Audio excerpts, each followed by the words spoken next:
Hello, welcome to Swinging Steve's beers, tears, and cheers. F1 beers, tears, and cheers. That is, and I'm going to be joined by John Smiths today. Yay!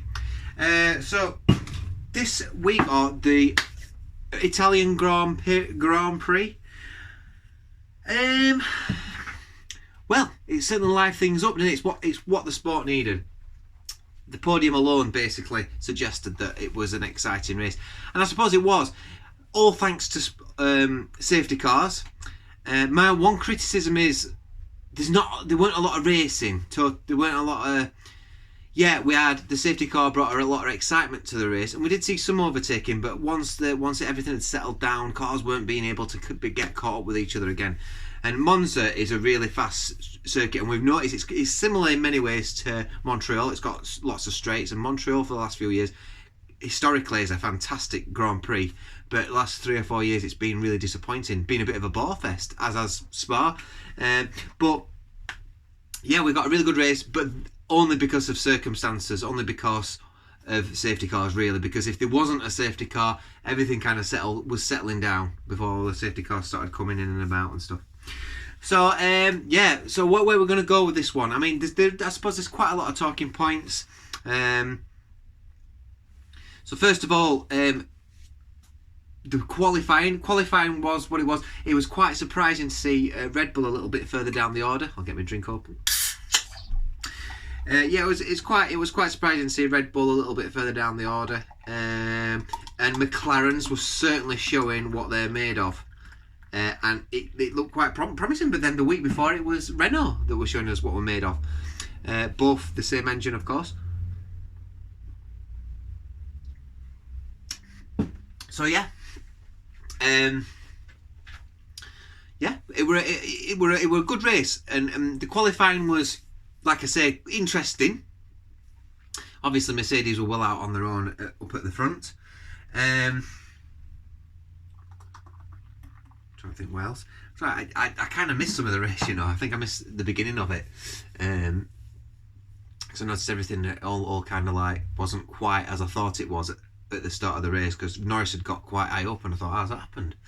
Because something happened, I think, at the beginning. I think he leapfrogged a few people, and I think what's his name, Gasly, ironically, who ended up winning the race, knocked Albon, who ended up dropping back a little bit. Now, had Gasly been reprimanded for that, or had a point deduction or time deduction or whatever, a penalty for it, it could have been quite a different race. So that is quite an important point in the race for me. So basically, going on what we saw in that race. So I'm going to go first of all my 3 cheers. So this is how this works. I'm waffling a bit today, and I'm all over my brain is all over the place at work. I'm like that. Going back to work with all this COVID business is just mental. But my brain's just not in the right place. But I'm focused again now. So my 3 cheers. So I'll go 3 cheers. So 3 people I'm going to cheers to and say well done. I'm going to shed 3 tears. Not real tears. I'm not going to cry in front of you. Don't worry. 3 metaphorical tears for 3 drivers or teams that may have not done as well. And I'll give the race an overall score. For those of you that watch my watch this channel for my beer, you'll know I've reviewed this already, and it's not a great beer, but I'm just trying to finish them off, because the problem is when you buy John Smith's, you've got to buy a 4-pack, so when you review one, you've got another 3 left. But they're alright to drink just while I'm waffling on about F1. So going back again, we'll get there eventually. Going back to the race, 3 cheers. Well, first of all, I think it's pretty self-explanatory. Pierre Gasly has got to be, for me, number 1 up there. Strategy by the team, pitting him just at that right time, just before all the issues, or just at the right time in between all the problems that went off, and you know how it is with the safety cars and everything. It was basically about the team for me. No, it was about the drive as well, because he qualified great. The thing is, he's giving himself the opportunities in the race at the moment because of his qualifying, and he's qualifying he's getting into the second round of qualifying where Kvyat's struggling still in middle in round 2 of qualifying, whereas Gasly's like 6th, 7th, 8th, which is phenomenal, really. He's really getting the most out of that AlphaTauri car. So yeah, he's got to get a massive cheers to Gasly and the team as well, to be honest with you. So cheers there for AlphaTauri, and I think Gasly stays there for me. I wouldn't go back to Red Bull, mate. I think there's something about that other seat. Ricardo left, he weren't happy there, and he's a race winner, and I think he on his day he's as good as Verstappen. It's not working for Albon at the moment, and I'd just be looking somewhere else. I'd be thinking, no, if I'm not happy to AlphaTauri, I'll go somewhere else. But it looks like AlphaTauri are a good team. They're pulling socks up, which is good. The 2 seconds, I think I can just do something. Sorry about that, guys. Right, so and the next cheers, I'm just going to go down there. I'm just going to go down the rank order, really, of the podium. I'm going to go with Carlos Sainz. I think Carlos Sainz and McLaren, because McLaren were genuinely fast this weekend. They had the genuine qualifying speed, and actually, if it weren't for the pitting, it weren't for AlphaTauri coming in on the safety car and doing it at the right time, I think it would have been McLaren's race that today, and they would have potentially got a 1-2. So yeah, very, very good. Norris had a really good race. He had a fantastic race, and I'd probably give him a 9 out of 10 for his race. He started back at 7th, I think, or at 8th. He qualified, I can't remember. And he made his way up, and he nearly got right up behind Sainz again if it weren't for Stroll. And this overtaking business, which is an issue in Formula 1 these days. So, yeah, McLaren and Sainz and Norris, but mainly Sainz. And I do feel for Sainz. It's almost a tear, actually, for Sainz this week. I would and him, but actually, no. Come on, he finished second. Fantastic result. His career highest. If there'd have been one more lap, I think Sainz would have got him. I think we know that. But, yeah, brilliant. So, the third one on my list is going to be Stroll. Why not? Why not? He had a good race. I mean, some people argue that he should have won it because he was in front, I think, weren't he? Theoretically, he was just behind Hamilton before he had the time deduction penalty thing, which I'll talk about later, for going into the pit lane when it was closed. But actually, no, I'm going to give it to Stroll because he was there. He's quite opportunistic, I think, Stroll. He's there at the right time, and he got it's his second podium. So, and you can't fake a podium, do you know what I mean? In a car that shouldn't be on a podium, and that's twice now he's got it. So, yeah, why not? Give it to Stroll. Another cheers there for Stroll.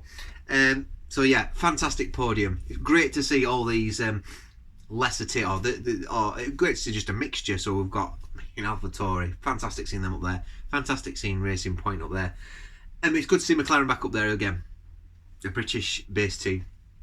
So be patriotic there. So the next thing is I'm going to start talking. I'm going to start to shed the tears. Okay, so first of all, Mercedes. I'm going to shed my first tear for Mercedes because it was a bit of a disaster of a race. They got Mardis on, didn't they? When with all the pitting issues and everything. If you ever want to see Morning Yorkshireman have a little rant about Lewis Hamilton on his motorbike going up to seat stewards, it's quite funny. So you might want to check his video out. But yeah, they were unfortunate. It was a ridiculous decision, really, from the stewards. You often questioned, are they doing this on purpose just to zazz things up a little bit in Formula 1 because it's getting so dull? It certainly made an interesting race. It certainly made the race exciting. But he shouldn't have. I mean, how does he know that he's not supposed to go in pit? Do you know what I mean? He can't come from which corner is it? It's what's that corner? I forgot what it's called now. One at bottom. Is it parabolic at bottom? One at bottom? I can't remember. Anyway, as he's supposed to know from coming, if they're telling him to come into pit, he's coming straight in from parabolica and he goes straight into pit lane. He hasn't really got time unless he does another illegal move. So, or puts himself at risk, or another driver. So yeah, not fair in some respects, but Hamilton's miles in front of everybody else. And let's be fair, that drive was still pretty phenomenal. He came back, he pierced he was like a lap down on everybody else, and he still managed to finish 7th, only 2 positions behind Bottas. So yeah, shed a tear for Mercedes as a whole. Bottas was nowhere in that race. I think a lot has been said about Bottas on social media. He's struggling. He's struggling at the moment. He was certainly a struggle to overtake. He got pushed back. Norris got him early on in the race. And he couldn't get past Norris. Which is an inferior car to the Mercedes, to be fair. So yeah, bad one for Mercedes this weekend. The second one is going to go to Ferrari again. My God, the home Grand Prix, that was the most feeble probably showing from Mercedes in Monza for, well, I don't know how long. People were saying like the 90s or something. I don't know, but yeah, it was bad. It was really bad, weren't it? I mean, the cars just, I mean, the brake issues and like, what else can go wrong with that car? It's beyond midfield at the moment. It's not getting in the points. So serious issues at Ferrari. But hey, Vettel won't be bothered now because when at the point I'm recording this is announced. It's been announced that he's going to Racing Point or not Racing Point, whatever it's going to be called next, Aston Martin next season. So good for Vettel. I hope he does well there. Shame for Perez. I'll shed a tear for Perez because it's a little bit unfair on Perez. So and the last tear I'm going to shed today is for Danny Kvyat. And the reason being is because he's getting clearly outshone by his teammate. And now if you look at the points, there is a big gap. And there was quite a bit, I didn't realise how big the gap was before this race. Kvyat did alright actually in the race. He got some points. He got 2 points, which is decent for that AlphaTauri. Or he might have got 4. Did he get 4 points? I can't remember. Did he finish 8th? Might have finished 8th. I can't remember. However, Gasly finished first. And I know it was down to circumstance and everything else, but I do think Kvyat might be, they might be thinking, I don't know who's coming through the driver programme for Red Bull at the moment, but if there is anybody, I think he might be struggling to keep that seat. However, he's good enough to stay in Formula 1 for me. And I think, get rid of, I mean, Grosjean, as much as I love Grosjean, I'm a Grosjean fanboy really, but no, I think he needs to go now. Raikkonen probably going to go this season. Magnussen, is he going to stay? Maybe. Who else have we got? Latifi, will he stay? What are the new team bosses going to want at the new Williams own team?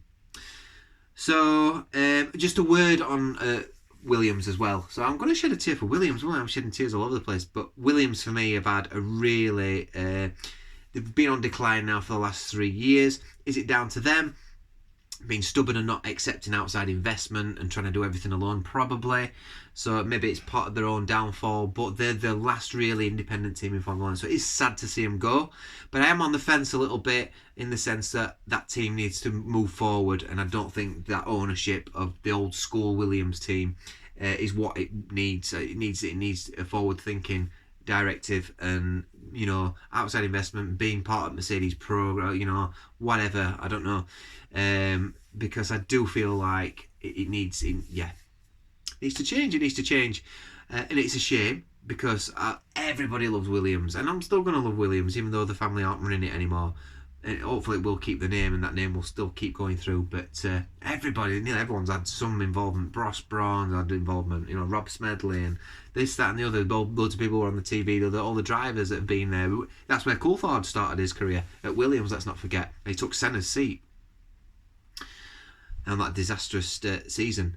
So, but yeah, anyway, Williams, yeah, shed a tear for them. What would I give the racing out of 10? What grade would I give that race? I would give that race an 8 out of 10.